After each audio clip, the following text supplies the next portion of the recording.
തമിഴ്നാടിന്റെ പുതിയ രാഷ്ട്രീയ ചിത്രവും കേരളത്തിന്റെ കാലപ്പഴക്കം ചെന്ന ആശങ്കകളും ഒരിക്കൽ കൂടി നേർക്കുനേർ നിൽക്കുന്ന ഒരു സന്ധ്യയിലാണ് നമ്മൾ ഇന്നുള്ളത്. കേരളത്തിലെയും തമിഴ്നാട്ടിലെയും ജനങ്ങൾ ഒരേപോലെ ഉറ്റുനോക്കുന്ന, വൈകാരികമായും നിയമപരമായും ദശകങ്ങളായി തിളച്ചുമറിയുന്ന ഒരേ ഒരു വിഷയമേ ഉള്ളൂ. അതാണ് നമ്മുടെ മുല്ലപ്പെരിയാർ ഡാം. കഴിഞ്ഞ ദിവസങ്ങളിൽ തമിഴ്നാട്ടിൽ വലിയൊരു രാഷ്ട്രീയ അട്ടിമറി നടത്തി ദ്രാവിഡ രാഷ്ട്രീയത്തിന്റെ പുതിയ തലപ്പത്തേക്ക് തമിഴക വെട്രിക്കഴകത്തിന്റെ അമരക്കാരനായി സി ജോസഫ് വിജയ് മുഖ്യമന്ത്രി കസേരയിലേക്ക് എത്തിയപ്പോൾ കേരളത്തിലുള്ള പല ആളുകളും, പ്രത്യേകിച്ച് അദ്ദേഹത്തിന്റെ ആരാധകർ, ഏറെ പ്രതീക്ഷയോടെയാണ് കാര്യങ്ങളെ നോക്കിക്കണ്ടത്. സിനിമയിലൊക്കെ അത്രമാത്രം മനുഷ്യത്വവും സ്നേഹവും പറയുന്ന, പ്രസംഗങ്ങളിൽ മനുഷ്യസ്നേഹം വാരി വിതറുന്ന ഒരാളായതുകൊണ്ട് മുല്ലപ്പെരിയാർ വിഷയത്തിൽ പുള്ളി ചെറിയ രീതിയിലെങ്കിലും ഒരു അയവ് കാണിക്കുമെന്ന് പലരും കരുതി. എന്നാൽ അധികാരമേറ്റ ശേഷം 2026 ജൂൺ 18 നടന്ന ആദ്യ നിയമസഭാ സമ്മേളനത്തിൽ ഗവർണർ രാജേന്ദ്ര വിശ്വനാഥ് ആർലേക്കർ നടത്തിയ നയപ്രഖ്യാപന പ്രസംഗം കേട്ടപ്പോൾ കേരളം അക്ഷരാർത്ഥത്തിൽ ഞെട്ടുകയുണ്ടായി. To prevent the government of Kerala's attempt to build a new dam, and will take concerted action to carry out repair works in the Mullai Periyar Dam area and raise the water level of the dam. മുല്ലപ്പെരിയാറിൽ ഒരു പുതിയ അണക്കെട്ട് നിർമ്മിക്കാൻ കേരളത്തെ ഒരു കാരണവശാലും അനുവദിക്കില്ലെന്നും കേരളത്തിന്റെ നീക്കങ്ങളെ തമിഴ്നാട് സർക്കാർ ശക്തമായി തടയുമെന്നുമാണ് പുതിയ സർക്കാർ പ്രഖ്യാപിച്ചത്. പഴയ ഭരണാധികാരികളെക്കാൾ കടുത്ത ഭാഷയിലാണ് വിജയ് സർക്കാർ മുല്ലപ്പെരിയാർ വിഷയത്തിൽ തങ്ങളുടെ നിലപാട് വ്യക്തമാക്കിയത്. എന്തുകൊണ്ടാണ് സി ജോസഫ് വിജയ് എന്ന പുതിയ മുഖ്യമന്ത്രി കേരളത്തിന്റെ പുതിയ ഡാം എന്ന ആവശ്യത്തെ ഇത്ര ശക്തമായി എതിർക്കുന്നത് എന്ന് മനസ്സിലാക്കാൻ ഇതിന്റെ പിന്നിലെ ചരിത്രവും നിയമവശങ്ങളും വിശദമായി പരിശോധിക്കേണ്ടതുണ്ട്. മുല്ലപ്പെരിയാർ വിഷയം വെറും ഒരു തർക്കമല്ല, അത് കോടിക്കണക്കിന് മനുഷ്യരുടെയും ജീവന്റെയും ജീവിതത്തിന്റെയും പ്രശ്നമാണ്. തമിഴ്നാട്ടിൽ ഏത് രാഷ്ട്രീയ പാർട്ടി ഭരിച്ചാലും, അത് DMK ആയാലും AIADMK ആയാലും ഇനി വിജയുടെ TVK ആയാലും, മുല്ലപ്പെരിയാർ വിഷയത്തിൽ അവർക്ക് തമിഴ്നാടിന്റെ താൽപര്യം സംരക്ഷിക്കുക എന്ന ഒരൊറ്റ നിലപാടേ ഉണ്ടാവുകയുള്ളൂ. വിജയ് ഈ നീക്കത്തെ ശക്തമായി എതിർക്കുന്നതിന് പിന്നിൽ കൃത്യമായ രാഷ്ട്രീയ, സാമ്പത്തിക, വൈകാരിക കാരണങ്ങളുണ്ട്. തമിഴ്നാട്ടിലെ 5 തെക്കൻ ജില്ലകളായ തേനി, മധുര, ദിണ്ടുക്കൽ, രാമനാഥപുരം, ശിവഗംഗ എന്ന പൂർണ്ണമായി മുല്ലപ്പെരിയാറിലെ വെള്ളത്തെ ആശ്രയിച്ച് ജീവിക്കുന്നത്. കുടിവെള്ളം മാത്രമല്ല, അവിടുത്തെ ലക്ഷക്കണക്കിന് ഏക്കർ കൃഷിഭൂമിയും നിലനിൽക്കുന്നത് ഈ വെള്ളത്തിലാണ്. പുതിയൊരു ഡാം വരികയും അതിന്റെ നിയന്ത്രണം കേരളത്തിന്റെ കൈകളിലാവുകയും ചെയ്താൽ തങ്ങളുടെ നാട് വരണ്ടു പോകുമെന്ന ഭയം തമിഴ്നാടിനുണ്ട്. രണ്ടാമത്തെ കാരണം രാഷ്ട്രീയ നിലനിൽപ്പും ദ്രാവിഡ സെന്റിമെന്റുകളുമാണ്. തമിഴ്നാട് രാഷ്ട്രീയത്തിൽ തമിഴ് മണ്ണ്, തമിഴ് അവകാശം എന്ന വികാരം വളരെ വലുതാണ്. വിജയ് തന്റെ പാർട്ടിയുടെ അടിത്തറയായി പ്രഖ്യാപിച്ചിരിക്കുന്നത് പെരിയാർ, അണ്ണാദുരൈ, അംബേദ്കർ എന്നിവരുടെ ദ്രാവിഡ സാമൂഹ്യ നീതി ആശയങ്ങളാണ്. അതുകൊണ്ട് തന്നെ അയൽ സംസ്ഥാനത്തിന് മുന്നിൽ തമിഴ്നാടിന്റെ 1 ഇഞ്ച് അവകാശം പോലും വിട്ടുകൊടുത്തു എന്ന ചീത്തപ്പേര് വാങ്ങാൻ വിജയ് തയ്യാറല്ല. ഇതിനെല്ലാം പുറമെ 2014 സുപ്രീം കോടതി വിധി അവർക്ക് വലിയ ആത്മവിശ്വാസം നൽകുന്നുണ്ട്. അന്ന് കോടതി വിധിച്ചത് മുല്ലപ്പെരിയാർ ഡാം സുരക്ഷിതമാണ് എന്നാണ്. ഒപ്പം ജലനിരപ്പ് 142 അടി ഉയർത്താനും കോടതി അനുമതി നൽകി. ഡാം സംരക്ഷിക്കണമെന്ന പരമോന്നത നീതിപീഠം പറഞ്ഞ സാഹചര്യത്തിൽ കേരളം പുതിയ ഡാം വേണമെന്ന് പറയുന്നത് തമിഴ്നാടിന്റെ അവകാശങ്ങളെ അട്ടിമറിക്കാനാണെന്നാണ് വിജയ് സർക്കാരിന്റെ ഔദ്യോഗിക നിലപാട്.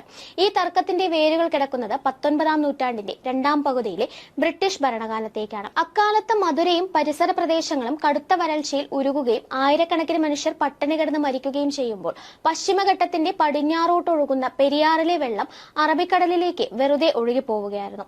ഇതുകണ്ട അന്നത്തെ British military engineer major John Pennycuick പെരിയാറിലെ വെള്ളം കിഴക്കോട്ട് തിരിച്ചുവിടാൻ മധുരയെ രക്ഷിക്കാമെന്ന ആശയം മുന്നോട്ട് വെച്ചു. അങ്ങനെ തിരുവിതാംകൂർ മഹാരാജാവ് വിശാഖം തിരുനാളിന് വേണ്ടി ദിവാൻ വി രാമയ്യങ്കരും മദ്രാസ് പ്രസിഡൻസിക്ക് വേണ്ടി സ്റ്റേറ്റ് സെക്രട്ടറി ജോൺ ചൈൽഡ് ഹാനിങ്ടണും ചേർന്ന് 86 ഒക്ടോബർ 21 കുപ്രസിദ്ധമായ പെരിയാർ ലീഡ് അഗ്രിമെന്റ് ഒപ്പുവെച്ചു. തിരുവിതാംകൂറിന്റെ പരിധിയിലുള്ള 8000 ഏക്കർ ഭൂമി മദ്രാസ് പ്രസിഡൻസിക്ക് 999 വർഷത്തേക്ക് പാട്ടത്തിന് നൽകുക എന്നതായിരുന്നു കരാറിലെ ഞെട്ടിക്കുന്ന വ്യവസ്ഥ. ഒരു ഏക്കറിന് പ്രതിവർഷം 5 രൂപ വീതം തിരുവിതാംകൂറിന് വാടക നൽകണമെന്നായിരുന്നു അന്നത്തെ വ്യവസ്ഥ.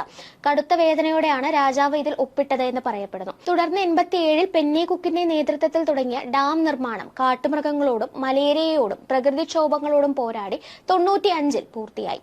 ചുണ്ണാമ്പും കടുക്കയും ശർക്കരയും ചേർത്തുള്ള സുർക്കി മിശ്രിതം ഉപയോഗിച്ചാണ് ഈ ഡാം നിർമ്മിച്ചത്. പിന്നീട് ബ്രിട്ടീഷുകാർ പോവുകയും ഇന്ത്യക്ക് സ്വാതന്ത്ര്യം ലഭിക്കുകയും ചെയ്ത ശേഷം 1956 ഭാഷാടിസ്ഥാനത്തിൽ സംസ്ഥാനങ്ങൾ പുനഃസംഘടിപ്പിച്ചപ്പോൾ ഡാം ഇരിക്കുന്ന പീരുമേട് താലൂക്ക് കേരളത്തിന്റെ ഭാഗമായെങ്കിലും വെള്ളത്തിന്റെ അവകാശം തമിഴ്നാടിന് തന്നെയായി തുടർന്നു.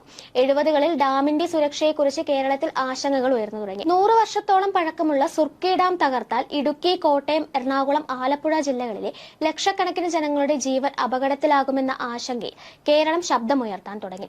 എന്നാൽ ഈ കേസിന്റെ നാൾവഴികൾ 1970-ലെ കരാർ പുതുക്കലാണ് ഏറ്റവും വലിയ ടേണിംഗ് പോയിന്റ് ആയത്. കേരളത്തിന്റെ കയ്യിലുണ്ടായിരുന്ന പല ശക്തമായ നിയമ ആയുധങ്ങളും തമിഴ്നാടിന്റെ കൈകളിലേക്ക് എത്തിയത് ആ ഒരു ഒപ്പിലൂടെയായിരുന്നു. കമ്മ്യൂണിസ്റ്റ് പാർട്ടി ഓഫ് ഇന്ത്യയുടെ സി അച്യുതമേനോൻ കേരള മുഖ്യമന്ത്രിയായിരുന്ന കാലത്ത് എടുത്ത ആ തീരുമാനം കേരളത്തിന് ചരിത്രപരമായ വലിയൊരു ബാധ്യതയായി മാറി. 1886-ലെ ആദ്യ കരാർ ഉണ്ടാക്കിയത് ബ്രിട്ടീഷുകാരും തിരുവിതാംകൂർ രാജാവും തമ്മിലുണ്ടായതുകൊണ്ട് സ്വാതന്ത്ര്യാനന്തര ഇന്ത്യയിൽ അതിന്റെ നിയമസാധ്യത ചോദ്യം ചെയ്യാൻ കേരളത്തിന് 100% അവകാശമുണ്ടായിരുന്നു. എന്നാൽ 70-ൽ സ്വാതന്ത്ര്യ ഇന്ത്യയിൽ 2 ജനാധിപത്യ സർക്കാരുകൾ തമ്മിൽ ഈ കരാർ ഔദ്യോഗികമായി പുതുക്കിയതോടെ ആ പഴയ 999 വർഷത്തെ പാട്ടക്കരാറിന് കേരളം സ്വയം പുതിയ നിയമസാധ്യത നൽകുകയാണ് ചെയ്തത്. ഇത് തമിഴ്നാടിന് സുപ്രീം കോടതിയിൽ വലിയ വാദമുഖമായി മാറി. കൂടാതെ 1886-ലെ കരാർ പ്രകാരം തമിഴ്നാടിന് വെള്ളം കൃഷിക്കും കുടിവെള്ളത്തിനുമായി തിരിച്ചുവിടാൻ മാത്രമേ അവകാശമുണ്ടായിരുന്നുള്ളൂ. അവിടെ വൈദ്യുതി നിർമ്മിക്കാൻ അനുവാദമില്ലായിരുന്നു. എന്നാൽ 70-കളിലെ കരാറിലൂടെ മുല്ലപ്പെരിയാറിലെ വെള്ളം ഉപയോഗിച്ച് തമിഴ്നാടിന് ലോവർ പെരിയാർ പവർ ഹൌസ് വഴി വൈദ്യുതി നിർമ്മിക്കാനുള്ള പൂർണ്ണ അവകാശം കേരളം എഴുതിക്കൊടുത്തു.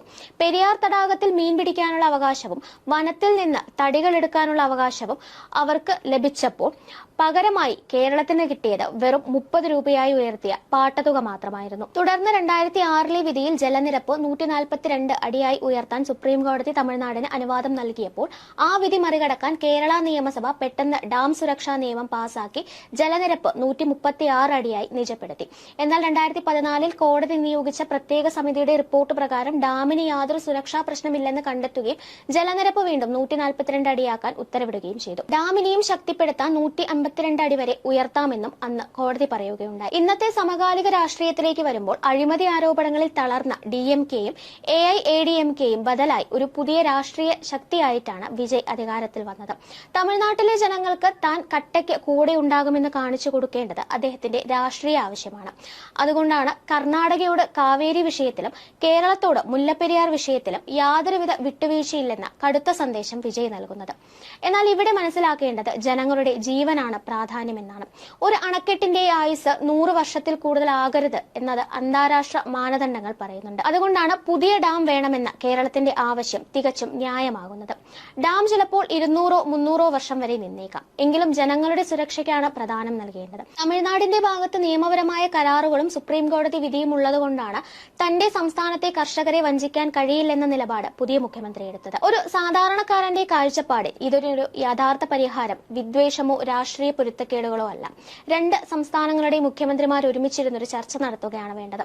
സുപ്രീം കോടതിയുടെ മേൽനോട്ടത്തിൽ പുതിയ ഡാം നിർമ്മിച്ചാലും അതിന്റെ ജലനിയന്ത്രണവും വിതരണാവകാശവും തമിഴ്നാടിന് തന്നെ നിയമപരമായി ഉറപ്പു നൽകുന്ന ഒരു പുതിയ കരാർ ഉണ്ടാവുകയാണ് ഏക പോംവഴി. അങ്ങനെ വന്നാൽ കേരളത്തിന്റെ സുരക്ഷയും തമിഴ്നാടിന്റെ ആവശ്യമായ വെള്ളവും ഒരുപോലെ ഉറപ്പാക്കാൻ സാധിക്കും. ദളപതി വിജയ് തന്റെ സിനിമകളിൽ പറയുന്നത് പോലെ എല്ലാ പ്രശ്നങ്ങൾക്കും സ്നേഹത്തിലൂടെയും ചർച്ചകളിലൂടെയും പരിഹാരമുണ്ട് എന്ന ആ സിനിമാറ്റിക് നന്മ യാഥാർത്ഥ്യത്തിലും കാണിക്കാൻ അദ്ദേഹം തയ്യാറാകുമോ എന്നാണ് ഇനി നമ്മൾ കാത്തിരുന്ന് കാണേണ്ടത്.